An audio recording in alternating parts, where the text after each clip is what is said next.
Well, again, all right. I told y'all good morning, good evening, good afternoon, ladies and gentlemen. Citizens of YouTube, pastoral here, where I can see that Ruckus Rufus is actually at it again. I told y'all, see, this is what happens, Israel. I want y'all to understand, and you people in YouTube, these people don't ever expect that there's going to be a rebuttal. They don't ever expect that somebody's going to answer them in their rhetoric. And of course, now, he assumes that he knows everything there is to know about me. You know, one of the things he said was that I didn't work at all in my 90s, which could be nothing farther from the truth.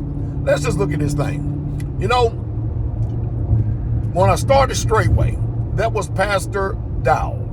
95% of that money that was given inside that pot to start the communities of Straightway came straight from me. My sweat equity, my work equity. Now watch this. And you have watched me open up my house, open up my doors, open up the community of the Most High Yah to many people over the years in sacrifice. And I've had some damn good brothers and some damn good sisters come into this ministry. And I had some riffraff and some sorry people come in and leave. And we're glad of that. But when you think about this, when you look at the lifestyle of myself, and you look at the lifestyle of Rufus, remember, we got the testimonies. He came to Straightway with all of his belongings in the back of a 1996 green Lincoln Continental. He has never had $1 to put to anything. Not in this ministry. Not in this ministry. He came with zero, zilch, nada. Nothing. Is that true? They came with nothing. Zero, zilch, nada. And the benevolence of us, Pastor Dow, Straightway, the Hood, we purchased land, trailer, and a home for him and his family and the community. And we moved them in there because they were getting evicted out of some previous land, or let's say a rental place that they were renting. See, all of these are facts, straight up facts. And what it is this man tries to paint a picture of himself being something that he's really truly not. Then he goes out and says, well, how can I be a brother, come into this ministry, then I'm an elder, then I'm a chief elder, and then I'm a pastor? I mean, would God do that? Sure he would. I mean, Coral, Dathan, and Abiram was men of renown, and they sought the priesthood.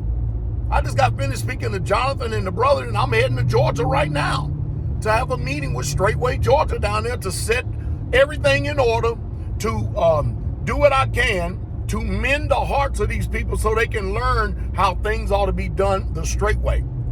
Who would ever thought that whenever you put somebody in charge of someone or you set them up in a community and land, that you would be taking advantage of the saints, that you would fleece in the flock of Yah? Now, the book does say that, right? That there will be people that will come and fleece the flock of Yah. It does say that, right? Over in Acts 20, it says that men of your own self shall arise, speaking perverse things in which they ought not to draw away disciples after their own selves. That was Rufus. What happened was he got caught. You see, just because that you've got people that are in the ministry in Israel, it's always been like that. You had Moses and Aaron, and then you had Coral, Dathan, and Abiram, and everything that appertaineth unto them.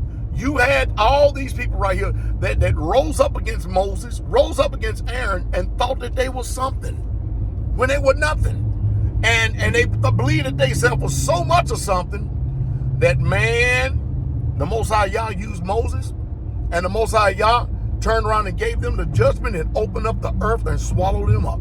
You know just as well as I do, you all know that Rufus is a pathological liar. He's a liar. I told him don't run any debt in his ministry. We don't do it. What did he do? He defied that. I told him, I can't tell you countless of times, y'all see all the videos out there. I told him with all these Israelites out there, listen, I told him to his face many times, man, you need to be giving these brothers and sisters a good portion of that offering back. And he would get, can you imagine a brother going out there working 3 years and would get $10 a month? And then when somebody would ask for some extra money, you was, for real? Well, you got a closet full of Jordans. Listen, just like in Suzanne, you had these wicked elders, lustful elders, that would turn around and try to blackmail this woman in order to get her to lay with them because they used their position. See, Rufus used his position to abuse.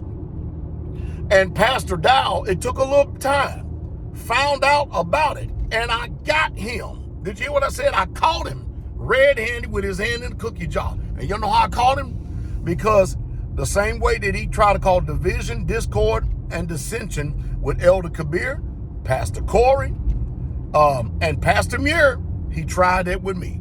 He went to 3 elders in the ministry, started slandering and defaming my name. I told you, somebody got to be wicked now. Everybody ain't just because you got position and title. Nobody's above that law. I don't know what kind of picture people are trying to paint nowadays. Well, I used to be this and I used to be that and I did. Would y'all this? Yeah, y'all would. Y'all would definitely. Hey, y'all had Satan created as the most beautiful of all angels. And what happened? Until iniquity was found in him. He was prideful. He was full of envy. He said, I would be like the Most High. That's what Rufus was trying to do. He was trying to build a ministry off the back of the ministry that y'all gave me, that people sent, that y'all sent here to listen to me. He tried to turn around and put together a ministry within the ministry to bring division, and I caught that and disbanded that. And as I started disbanding all this stuff, that spirit got stirred up. It kept getting more upset, until finally it went to these 3 elders and said, he got a spirit on him. And he convinced them that I got a spirit on him, but they never could name what their spirit was. So then when we got in these meetings, all of a sudden, the one elder that he had really got his ear, he's been bit so hard he can't see nothing. But these other 2 elders, they started saying, now wait a minute, what's going on here? And then he the one who bought in all the rest of the elders. He keep trying to flip the script, but he bought it in. We got the recordings. He bought them all in.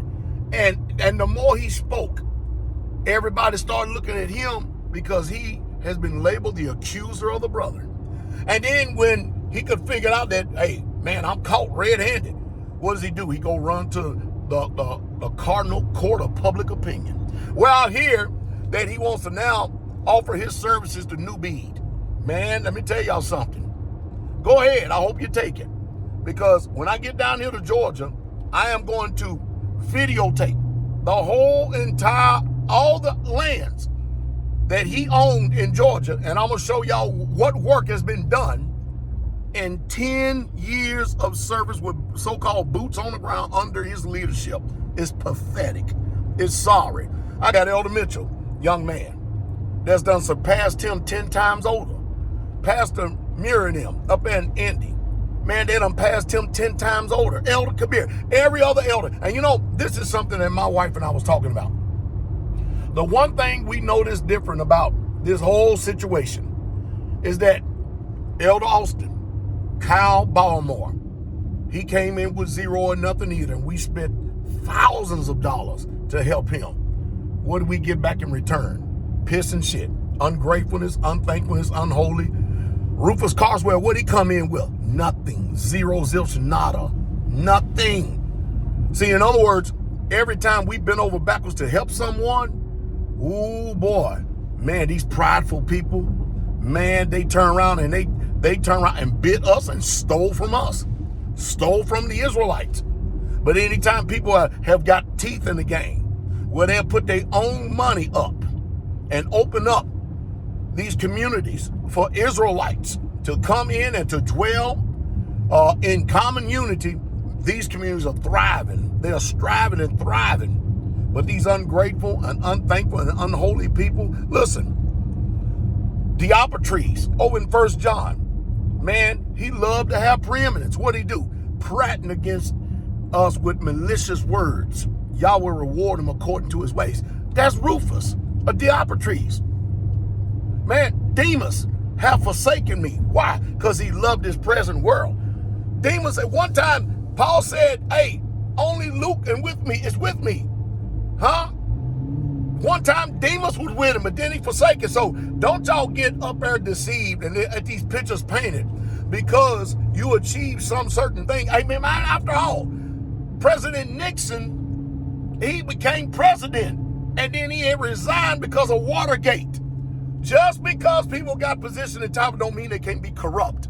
Rufus is corrupt as he looks. He's corrupt as his health is. He is a corrupt man. And he got found out. And that's the reason why that, again, you're not going to see none of them come on and take my challenge and hold fast Wednesday. Because you know why? A man of truth, a man of honor, and a man of integrity. And see, we've got to continue to keep doing this. We've got to. I did try to take another position, but my spirit won't let me. So we can expose every single lie that he tells. Another brother that gives damn good commentary on Rufus is Brother Randy from the Covenant. He goes in hard telling the unadulterated truth about this Rufus cat. I'm telling you, don't y'all believe a thing that he says. Now, you can if you want to, and if you feel like you're being led to go join up with him or do whatever, go ahead. I want you to. I want you to, because like I said, what people don't understand about this walk is the human element. They don't get it. They don't get it at all. But he's mad and he's butthurt because his lies couldn't run no more. And then when I get to Alabama, I'm going to talk to Jonathan too. We're going to get him on the camera too. And again, the fruit of this is this. Everybody, can you believe what all these meetings and all these lies that this man continue to keep fabricating and telling him that not one person that has ever lived with him has co-signed with him to follow him as he allegedly, so-called, quote unquote, follows Messiah? Not one. Not a one. Not one. They all say, what in the world? After he has been uncovered as a Diablo, a deceiver, and a liar, an evil beast, and a slow belly, a man that is an infidel who can't even provide for his own house. See, the thing about Pastor Dow is, if I tell you something straight up, you see, I try to deal with him in honor. Everything that I ever said about him, I said to him to his face, outright to his face. And when you act like you can't hear and you ain't got no discernment, then I just go to Patreon and tell everybody in Israel the way that Straightway should be running. And when people started understanding that's the way Straightway should be running, and you see these wicked elders going contrary to that, oh, they started looking at you sideways. And then you got to fabricate a plan of slander. You know why? Because you can't get nobody to pay attention to truth, because there's very few people of truth. But boy, you tell a lie, man, that lie will run like news does from one end of earth to the next. It's sad. It is sad. And we'll see. We're going to see, because time is going to tell. This is only going to run for a little bit, but y'all all are going to see the fruit of it. You're going to see that this man can't do a damn thing by himself under the so-called unction of y'all. You'll see. You always see. Watch and see. By their fruits, you shall know them. I don't care how many people I hear who are false witnesses that don't even know us. And I hear about this Dustin guy down in Florida. Somebody I ain't even seen in, 15 years, only been on the land twice. All of a sudden, he's a viable witness, right? Some of you got to question your spirituality. And, it is unlimited, unpotential farms, whatever it is, New Bead and Ringo. Y'all keep y'all eyes glued. Let's prove all things and hold fast that which is good. Let's see if they believe what the rhetoric that they're touting is saying. Let's see if they buy some land and move out there. Let's see if Ringo gets out of the city. I'm telling you, he ain't going to do it. New Bead ain't going to do it either. They're trying to fleece you. They're deceiving you. They're misleading you. It's a Ponzi scheme. And Rufus is going to offer his services. I'm going to show y'all what the fruit of those services is going to be. Now, me, I'm a very patient man. I'm very slow to anger, slow to wrath. But when I do take a position, man, I take it hard. Last thing is, have you ever paid attention to how David prayed against his enemies? How he made petition to the Father against his enemies, because after he's done all this good, they rewarded me evil for good. When they were sick, I turned my heart to prayer, and I was in